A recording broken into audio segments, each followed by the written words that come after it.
Blessings, blessings, blessings. Welcome, my listener, to this amazing channel. My name is Sam King, and I present to you the audio version of the Bible as it is written. Kindly let us subscribe and share with our friends as we celebrate the good news of our Lord Jesus Christ.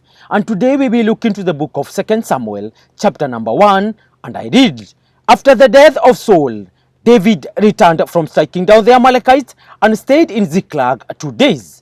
On the third day, a man arrived from Saul's camp with his clothes torn and dust on his head. When he came to David, he fell to the ground to pay him honor. "Where have you come from?" David asked him. He answered, "I have escaped from the Israelite camp."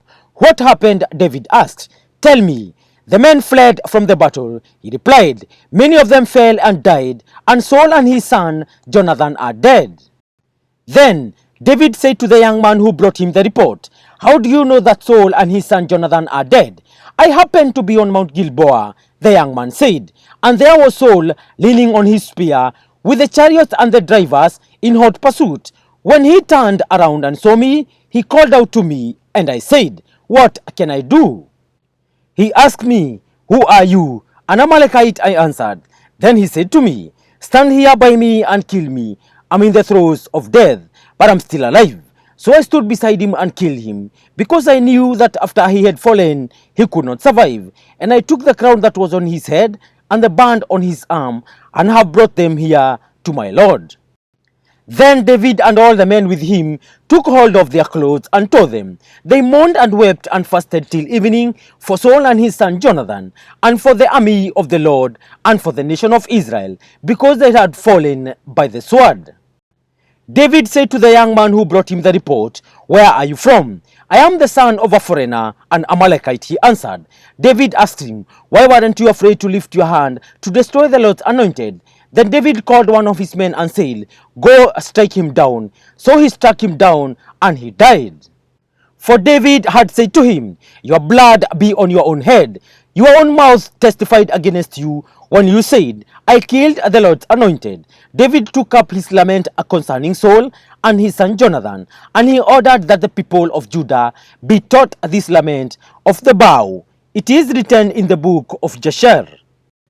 "A gazelle lies slain on your heights, Israel, how the mighty have fallen. Tell it not in Gath, proclaim it not in the streets of Ashkelon, lest the daughters of the Philistines be glad, lest the daughters of the uncircumcised rejoice.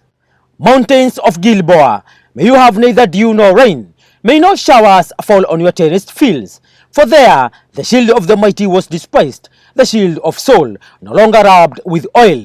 From the blood of the slain, from the flesh of the mighty, the bow of Jonathan did not turn back, the sword of Saul did not return unsatisfied."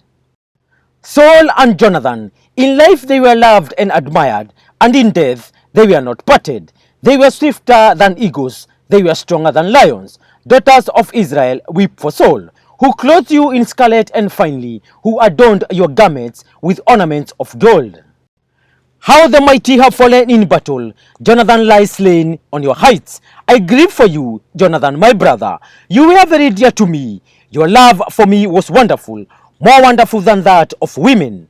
How the mighty have fallen. The weapons of war have perished. Thank you, listener. That marks the end of today's presentation. Kindly let us remember to subscribe. And as I sign out in style. Peace.